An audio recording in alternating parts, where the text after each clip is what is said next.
I look around the room and see a multitude of students. No matter how it is that you define yourself outside of the classroom, as an athlete, an actor, musician, writer, or an activist, we are all first and foremost students. We all have completed primary, middle, and high school, but it's our higher education that will come to define us. As students working towards our degree, we're all impacted to a varying extent by issues that affect our education. More often than not, these issues stem from change. Through the years, I've personally seen outrages such as beloved trees cut for safety, fences put up around Springfest, even state troopers responding to students binge drinking milk. However, many of these issues are quite trivial in the grander scheme of things. A simple fact that many of us take for granted is that a college education is a privilege, not a universal right, nor is passing guaranteed. Of the roughly 300 million U.S. residents, 99% are literate, 85% will graduate from high school, but the figures drop off steeply after high school. Only 30% of Americans will graduate from a post-secondary institution. You and I are those lucky enough to be here and included in that 30%. Due to the high and consistently rising cost, a college education is often facilitated by some form of financial assistance. This assistance can come in the form of scholarships or grants for academic and athletic achievement, or for many, the dreaded student loan. The economic downturn with which we are all too familiar has taken its toll on the education system and students as well. Proposed budget sequestrations will cut $1.3 billion from research grants, most of which would have gone to student research. Even more troubling, Congress 2 years ago passed legislation, unbeknownst to many, that maintained a fixed interest rate on student loans at 3.4%. This legislation is set to expire in July, and unless Congress acts, interest rates will jump from 3.4 to 6.8%, essentially doubling interest rates on loans even while students are still in school. And even once financial obligations are fulfilled, there are still other worries, not the least of which is picking a major. An individual's major is supposed to suit their interests, but also be applicable to the job market. Some students come in knowing full well what they want to do, others have no idea. And even those coming in knowing what they want to do may not be able to get the classes they need to do so. Second to choosing a college, deciding on a major may be the most important and difficult choice many young adults face. Admittedly, the college playing field is not even. Some students will receive first choice on classes, and time is severely limited for those engaging in extracurricular activities, especially athletics. Participating in college athletics is rewarding in more ways than one, but it cuts into already valuable time. Especially at a rural, isolated university such as St. Lawrence, athletics can be a time commitment equivalent to an entire major. Hence the phrase, I majored in football or soccer or whatever. Though most athletes would describe their achievements and connections with teammates as rewarding, the gains can in some cases be overshadowed by the cost, especially for those at the peak of their respective sports. To play D1, athletes must, in some cases, decline sponsorships and endorsements from which they could benefit greatly, only to find themselves potentially abandoned by their universities after injuries. In any case, they receive none of the money their name may generate. The compilation of these worries may paint a picture of college as a hopeless and bleak landscape full of nothing but stress and worry. I can't tell you that the next week will be full of sunshine and daisies for the rest of us. However, stress is a part of the college experience, as is the fun we have and the connections we make, which in my opinion is a fair trade. These are some of the many issues faced by students: stress, contractual obligations, the need for time management, stress, financial instability, stress, and even the occasional trouble with local law enforcement. However, these are not unique to a student's time at an institution. All of them will be encountered in the real world. So as problematic and maddening as they are not in vain, as it is in fact an integral part of our education.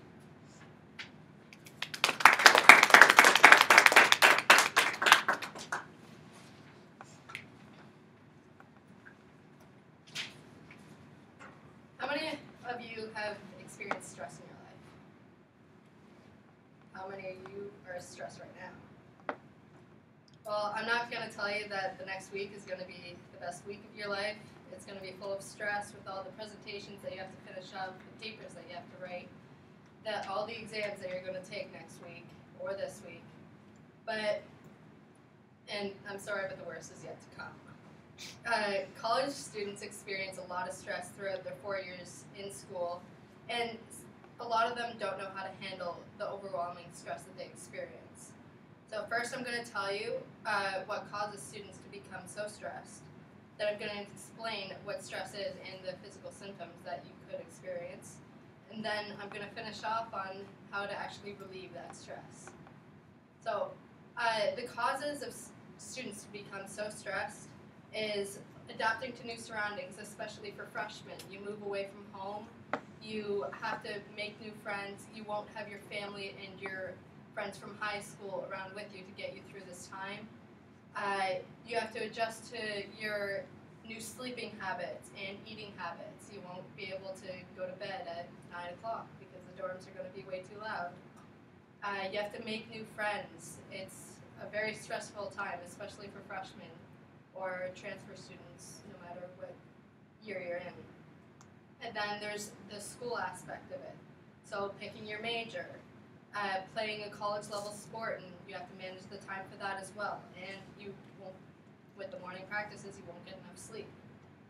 You have to balance your school and social life. The pressure to get good grades, maybe by pressure from yourself or pressure from your parents, or the pressure to get into upper level classes. The pressure to figure out your future career so you can take classes to get you there. And then there's exams, papers, presentations, the everyday stress that you have to do. So stress, according to the University of Florida Counseling and Wellness Center, is a normal physical response to events that make you feel threatened or upset your balance in some way. So there's physical symptoms, emotional symptoms, and cognitive symptoms. So the physical symptoms could be muscular tension, colds or other illnesses, high blood pressure, indigestion, ulcers, difficulty sleeping, fatigue, headaches, and backaches. And then there's emotional symptoms like depression, anger, fear or anxiety, feeling overwhelmed, or mood swings. And then there's cognitive symptoms, so there's forgetfulness, unwanted or repetitive thoughts, and difficulty concentrating. And none of these will help you whenever you're writing, trying to study for an exam or writing a paper. So to relieve the stress and hopefully help you remember a little bit more of what you're studying, you have to take care of your body. So eat healthy, avoid processed foods and too much sugar. And energy drinks, the stuff that you drink to keep you up later at night so you can finish that paper, it doesn't help because it's not good for you, for one. And it just, it takes away your sleep, which you need to have your brain fully functioned. Then there's organization, so there's time management, keeping a clean work environment so your desk isn't cluttered and you're not worried about having stuff all over the place when you're trying to do work. And then there's you have to organize your books, so make sure your books are neat and organized so you're not trying to stress out trying to find a sheet of paper that you need. And then the most important thing is you need to relax. So some tips on relaxing: you can meditate, do yoga, deep breathing, leave the stressful environment. So you can, if you're writing a paper in the library, just take a lap around a bookcase or go step outside on this beautiful day. And then dogs. Like, we got an email from Jess on the 28th saying that there were dogs on campus. It's the best stress reliever. They're happy and all the time, and I'm definitely a lot less stressed when I have a dog around. So now I know all of you are under a great deal of stress at this time, and I want you to take in mind that even though you have those pesky papers and those exams coming up, just relax. You don't want to have those physical symptoms of sickness. I know I'm sick right now, but hopefully it's not from stress. But just take some time and relax. just take a walk outside. It's gorgeous out. Like, just take in the environment, and hopefully you'll get through this next week, and then you're done for the year. Thank you.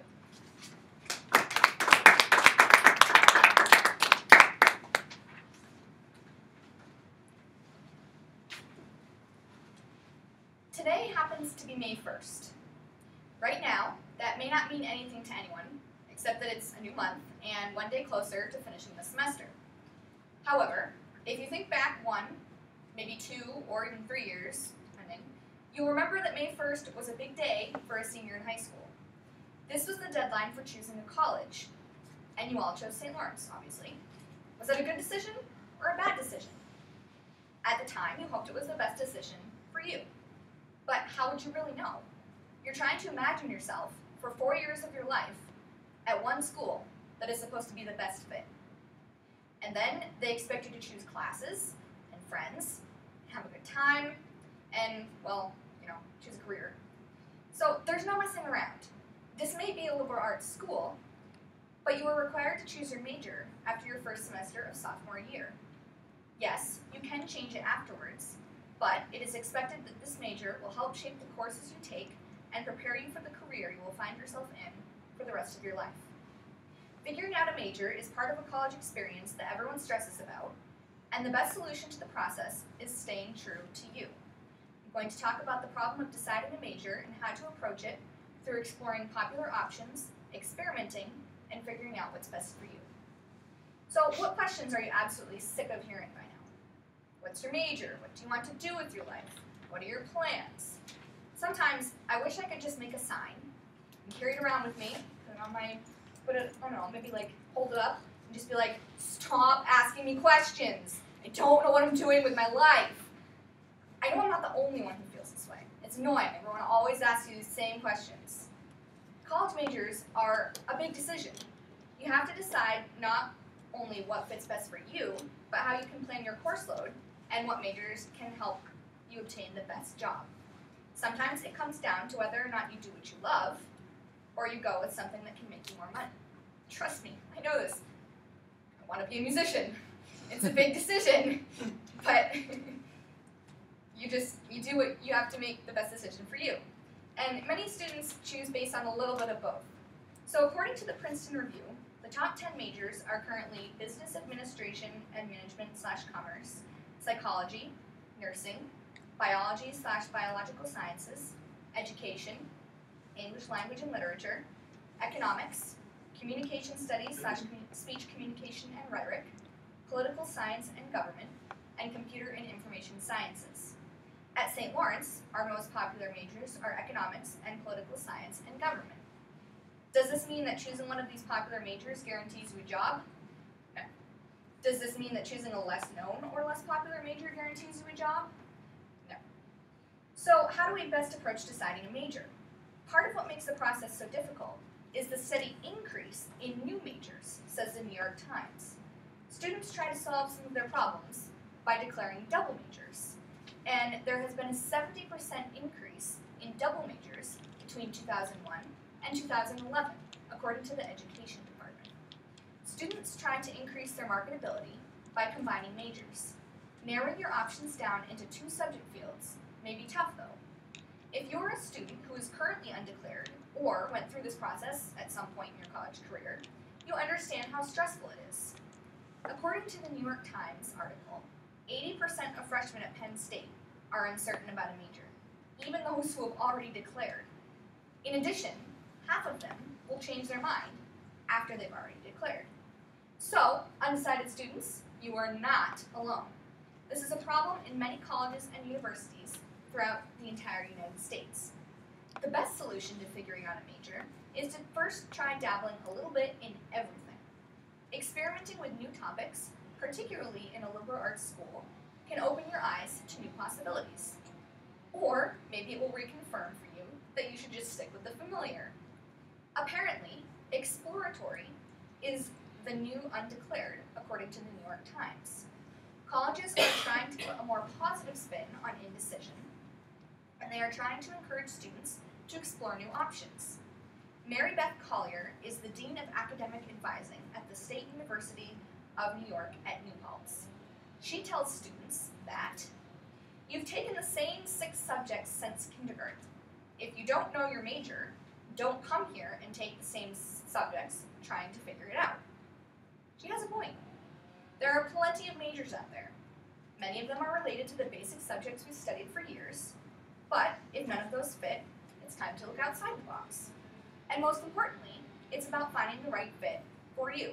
And I know I keep saying that, and I know it kind of sounds like a cliche, but it's the annoying thing that everyone's like, find the best fit for you, pick a major you'll be happy in, blah, blah, blah. But it's actually pretty good advice. It's very scary to pick a major for 4 years of your life that's preparing you for the rest of your life. So choose what makes you happy. Since we didn't have to go through the stressful process of choosing a school by today, we should be very grateful for that. But now we approach our next step, a major, and essentially a career. Another big decision, obviously. So believe in yourself and turn your exploratory major into declared. Choose wisely. Thank you.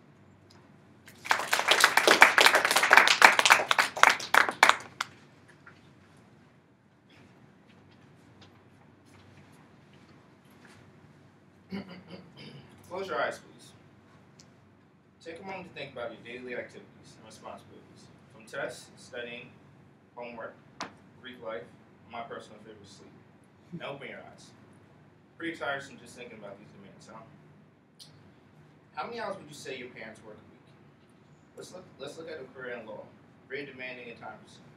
A successful lawyer can work up to 60 hours a week and is shown to be one of the most time demanding occupations. Now let's take a look at the hours dedicated by average college Division I athletes. According to a recent study and article by Stephen Weaver in USA Today, athletes can spend as much as 43 hours on the court and field. This serves as not only a full-time job, but more than that, when we keep in mind that these individuals these student athletes spend an estimated 38 hours dedicated to studies on top of their sport. To ask a student to fully dedicate themselves to both responsibilities is more than we ask an average employee in the job market, and nearly impossible. I will cover 2 main issues student athletes encounter as a result of their demanding sport. The first issue is a lack of sleep and its effect in the classroom. The time an athlete must dedicate to a sport interferes with his or her studying and overall learning experience. We often see members of the sports team stroll into class from early morning practices, deprived of sleep, and quite frankly, exhausted, leading to disengagement in the classroom. How do you possibly go from a 5 a.m. rowing practice on the river straight to econ discussing the aggregate demand curve? Personally, this semester I had to wake up for 6 a.m. practices. I could only imagine how 5 a.m. practices would go. These athletes go from practice to class, not even have enough time for breakfast. How are they different from the student next to them who did not have an early practice, morning practice? According to a study at Florida Institute of Technology, students who receive less than 6 to 8 hours of sleep suffer from chronic deficiencies in alertness, concentration, and reaction time. As a result of these symptoms, students who suffer from a lack of sleep tend to have a much lower GPA than those who don't. Most athletes would be lucky to get 4 to 5 hours of sleep. Students who are not part of a sports team find it hard to get sleep as it is in college, and adding a sport just makes it that much more difficult. How can we expect a college athlete to perform their best in class due to the heavy demands of the athletics? The second issue I move to is the hardships of maintaining a well-rounded social life. A factor often overlooked in the damage done to an athlete's social life so participating in such a time-consuming obligation. Practices place previous valued time to hang out with friends, not to mention, most importantly, family. Athletes miss a significant amount of time with their families. They often rarely get time to go at home, as most college students do during breaks. They're competing in tournaments, attending training camps, and other mandatory obligations, rather than spending time with families on vacations. For example, as a member of the football team, we arrived back on campus 4 weeks earlier than most people during the summer. And we may not get to see home until spring break. Cross your fingers, hoping that we have a complete opposite season than last year. A New York Times article published in 2008 by Bill Pennington told the story of Stephanie, a first-year Division I athlete at Villanova who played field hockey. Stephanie became a despondent student isolated from her fellow classmates who were enjoying the college experience fully, without constant team meetings, lunches, and other obligations. Weekends which her roommate went out, had fun, and met new people, Stephanie had to stay in and catch up on sleep and prepare for weekend games. Stephanie would come home crying as a result of anxiety and isolation built from the demanding schedule. She stated, "Come back to your room, your dorm room, ready to crash, but you've got homework, or maybe a test next morning. The rest of the dorm is starting to get a little rowdy because those guys have all finished their homework. They might be getting ready to go out. A lot of them take a nap in the afternoon. We give up almost all of our free time. Our social life is stripped bare." The question I raise for universities and athletic programs, as described, is how can athletics demand so much and expect students to perform like fellow students inside and outside the classroom? College is primarily meant to continue the individual quest for social and academic progression, and if either intention is jeopardized or risked in any form by any outside factor, then that factor should be lessened or eliminated.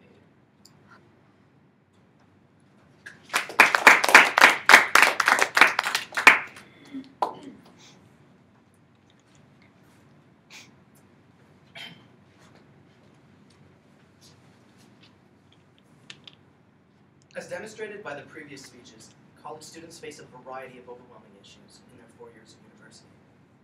I'll be analyzing a different perspective, the effects on life of a Division I college athlete by the NCAA. If you don't know already, the NCAA controls every little part of college sports. So picture this. You start playing basketball when you're 9 years old. You play day in and day out, during the school year and summer for different teams. You bleed and sweat the color of your team, and you give it your all through high school. The sport becomes a part of you, and you couldn't live without it. And now it's finally paid off in the form of a full-ride scholarship to a Division I university of your choice. You show up the first day of practice as a freshman and are glued to the bench. However, as a sophomore, you progress and you begin to get playing time. And your team makes the NCAA March Madness Championship Tournament. You've accomplished a dream. Now you're playing in the tournament and you go to block a shot. You land awkwardly and you break your leg in horrific fashion. Your dreams of the pros might be vanquished. While you're recovering in a hospital bed, the NCAA and Adidas release promotional items with your name on them. They're receiving tons of money for this, and yet you receive none. Your name is Kevin Ware. I'll be referring back to the Kevin story soon. So the NCAA won't let you make money off your name. Effectively, while you're playing in college, they own it. And if you want money, you have to make it yourself through campus jobs, which you don't have time for, but not through your name. You can't accept gifts. Your grandma can't give you money for your birthday. And if you want to sign a jersey in exchange for a free haircut, no, you'll lose your scholarship. The NCAA is a billion-dollar dynasty that's been robbing students forever. I'm going to give you guys some examples of how it actually hinders students and why this is such a large issue on student life. The NCAA is hypocrisy. To quote its official eligibility documents, the amateurism certification process ensures that incoming Division I or II student athletes meet NCAA amateurism requirements. Membership established the process to bring about national uniformity and fairness. Most prospective student athletes who fully complete the process are certified. Division I college football and basketball generate over more than $6 billion in revenue annually, according to the New York Times. Also, the coaches are paid millions of dollars, but not the students. When the bowl games or the NCAA March Madness tournament rolls around, and networks like CBS and TBS sign huge deals, players get nothing. Your brother gives you a free sandwich because you can't afford it yourself. You just violated your eligibility. To put it lightly, the NCAA traps many students within poverty. A study conducted by Daily Finance revealed that, explaining that the average scholarship shortfall, the student's out-of-pocket expenses for each full scholarship athlete, was approximately $3,222 per player during the 2010-11 school year. The report also found that the room and board provisions in a full scholarship leave 85% of players living on campus and 86% of players living off campus living below the federal poverty line. There's also been a crackdown on so-called free gifts players used to receive, rendering that part of college athletics obsolete. Now you might be thinking, Brandon, it doesn't matter, most of these guys go pro anyway and sign huge contracts with endorsement deals. To which I tell you yes, but what about those who don't? Two huge examples that have been in the news lately are that of Kevin Ware and Joel Bowman. As I explained earlier, Kevin Ware broke his leg following an attempted rejection of a shot against Duke in the NCAA March Madness Championship tournament about a month ago. While he was recovering in a hospital bed, #WinForWear became a well-known phrase, and t-shirts with the slogan "Rise to the Occasion," replacing Rise's S with a number 5 as an homage to Wear, debuted on the market, as well as an Adidas t-shirt saying "All in for number 5." These t-shirts sold out in a matter of days before someone stopped them. Now Kevin suffered a gruesome injury, and while he's expected to make a full recovery, his dream of playing in the pros is most likely vanquished. I'm sure thousands of dollars made off of him would do him well with his medical bills right now that the school is not covering. Thousands of dollars he'll never see. Now moving on to Joel Bowman, a wrestler from Minnesota University. He's also fell victim to the NCAA's ludicrous methods. Bowman realizes he will not go pro in the sport. He's a registered sophomore who recently suffered a concussion and is an aspiring motivational speaker. Sports Illustrated explains in his full story that growing up as a black adoptee in a rural neighborhood in Minnesota, it made life kind of hard for him. So he's been recording his music in hopes of inspiring others who feel lesser in the same situation as him. Yet because this music has his name on it, the NCAA has threatened to remove his not even full scholarship, so he can't finish his degree. While he stands for something great, the NCAA is ready to ruin his life for one 99-cent iTunes download. Like the speeches that came before me, this is but one of the many hardships college students face.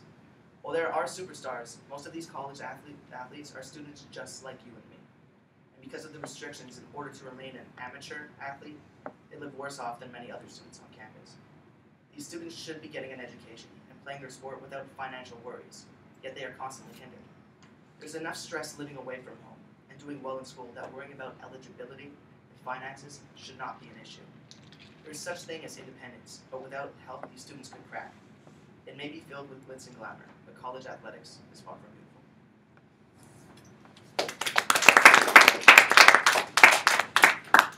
So I guess at this point we're going to open things up for discussion, and I guess to begin, I'd like to see what you see as other issues affecting college students that we may have not